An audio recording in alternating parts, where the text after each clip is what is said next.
What's going on? I'm back at it again. A couple more videos.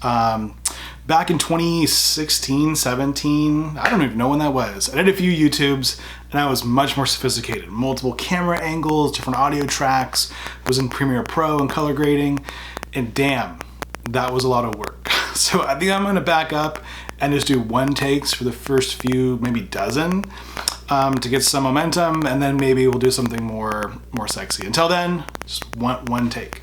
But today I want to talk about photography. I have been an amateur photographer, enthusiast, someone just passionate about snapping photos, videos, just being creative. And when I grew up and I was into photography, before I kind of took a hiatus, I always thought the bigger the camera, the better it was, the more you looked like someone legit. And in fact, I had like these kind of DSLRs. I'm filming on DSLR actually, and then hold on one second, go into the stockpile, and I had all these other DSLRs, and I was like two cameraing it, and I had like the zoom lenses, which, in all honesty, the zoom lenses and these kind of big rebels and DSLRs, they have a place. Like, they're important. I mean, there's no doubt that they're good.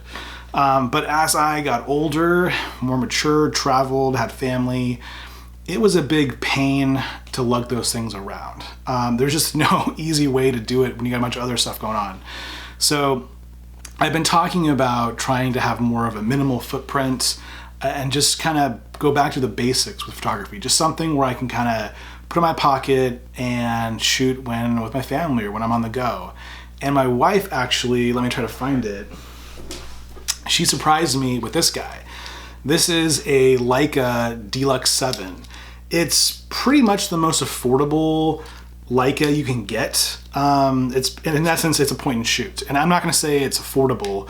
I mean, all Leicas are in the thousands. So I am very fortunate to have this, but I didn't want to get the tens of thousands of dollar camera. That just seemed crazy talk. But people say, once you buy a Leica, it's like a gateway. I mean, which is true. Like, my second day of owning this, I was already watching YouTube videos on the next Leica I'm gonna get, which is pretty ridiculous. But yeah, I really enjoy this. It's actually the deal. I'm not gonna do like a review of this, maybe another day, but it's basically a fixed length camera, fixed lens, I should say. It actually has a 28, what is this guy? 24 to 70, which is fantastic. And all Leicas are pretty simple, right? There's the aperture, shutter speed, and exposure, or ISO as well. And there's a bunch of other settings in here. It takes 4K video. But,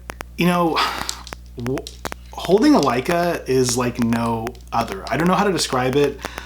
People try to do it on other YouTube videos. It's just something you have to experience, I guess. And I feel the same way. I've done a couple cool things in my life. Our family has a couple Teslas. I'm really into watches.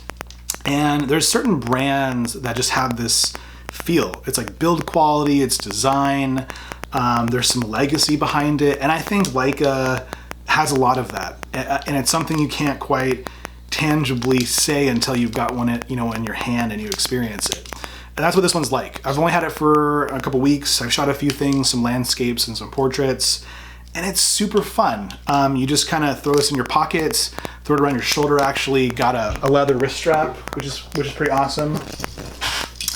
I saw a video by Ben Heisch, I think is how you pronounce it. He's a local photographer in the Pacific Northwest. He recommended these little clips. So you put these clips on your camera, and then you have these clips that go on your strap. Basically, you just pop these guys in like this, and it's basically super easy to take straps on and off. And I have a few of these clips.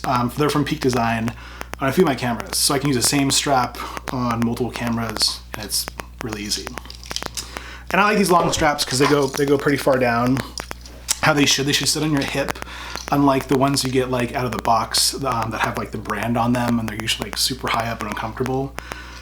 But I mean, what I wanted to say about this camera is, I think when you get older, or perhaps it's less about the gear and looking like you have the gear and more about just the outcomes. Like for me, I want to take photos to remember my life, and perhaps people to remember our lives when I'm gone. So when my kids and my kids' kids, they'll look back and, you know, kind of see what life was like. And also what's kind of cool is I also believe it's less about all of the tech. I mean, yeah, every year new cameras are coming out, more pixels, more ISO, you know, more dynamic range, all this stuff, which is great. But at what point is it just unnecessary? Like for me, I'm not selling my work. I'm just taking photos for my family. And so I think even the most iconic photos around are done on older cameras. They've been done over the lifespan of photography. And even today, a lot of Lightroom presets and filters try to emulate film. And film is not necessarily like the most high-res digital kind of stuff. Of course, it's not digital, it's film. So I don't think having a camera that has the most power is important. It's really about a camera that will inspire you to take photos and that's the most convenient for your life. And this one is. Like, I just love carrying this around. I do see myself owning another Leica, and I do like my big DSLRs. I'll use those as well. But this is just a fantastic camera. I can't recommend this enough. Again, it's the Leica Deluxe 7. I love everything about it. So yeah, just wanted to pop another video on YouTube. It's been a minute, and that's all. Take care.